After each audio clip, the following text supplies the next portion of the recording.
si Arnold Santillan, tahimik na lumalaban, bitbit ang sugat ng kahapong iniwan. 15 taon tayong magkasama, akala ko hanggang dulo na ang ating kwento sana. Saksi ang panahon sa ating mga pangarap, sa bawat luha't tawa na ating hinarap. At biniyayaan pa tayo ng 3 anak, mga regalong habang buhay kong iingatan. Ngunit dumating ang araw na hindi ko inakala, na ang dating pangako'y mawawala na pala. Magpapatuloy na ako kahit mahirap gawin, kahit bawat alaala mo'y patuloy pang sugat sa damdamin. Hindi habang buhay mabubuhay sa kahapon, panahon ang hanapin muli ang aking direksyon. At kahit mahal pa rin kita hanggang ngayon, pipiliin ko naman mahalin ang sarili ko.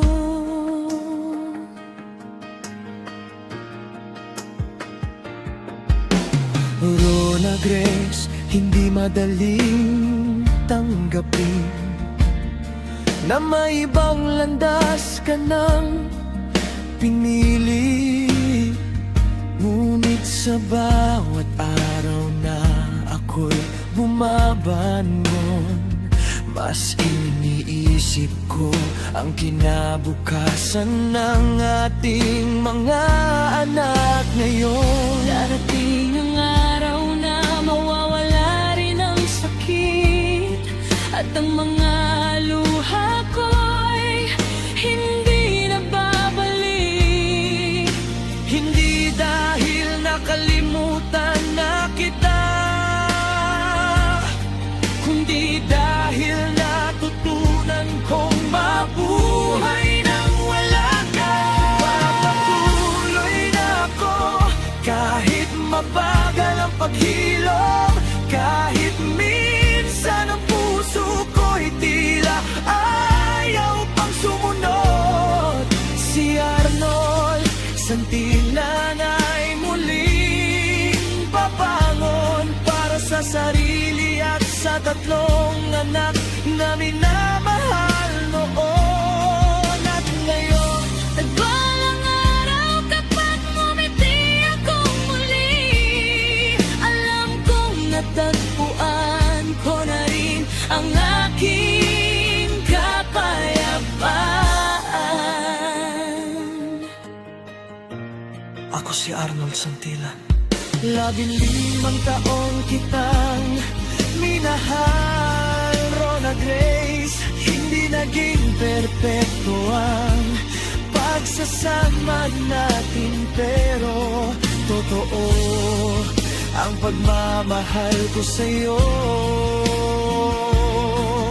Masakit man ang nangyari, nagpapasalamat pa rin ako dahil naging bahagi ka ng buhay ko. Magdahil tinaw ko ng 3 anak na siyang dahilan kung bakit patuloy akong lumalaban. Hindi ko alam kung mababasa o maririnig mo ito balang araw, pero gusto kong malaman mo na pinatawad na kita. Hindi dahil madali, kundi dahil ayoko na mabuhay na galit at sugatan.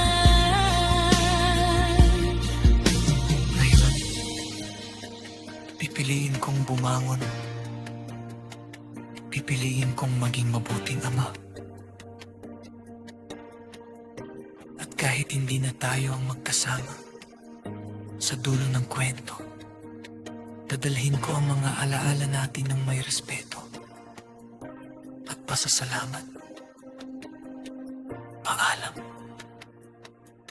Rona Grace, at salamat sa 15 taon.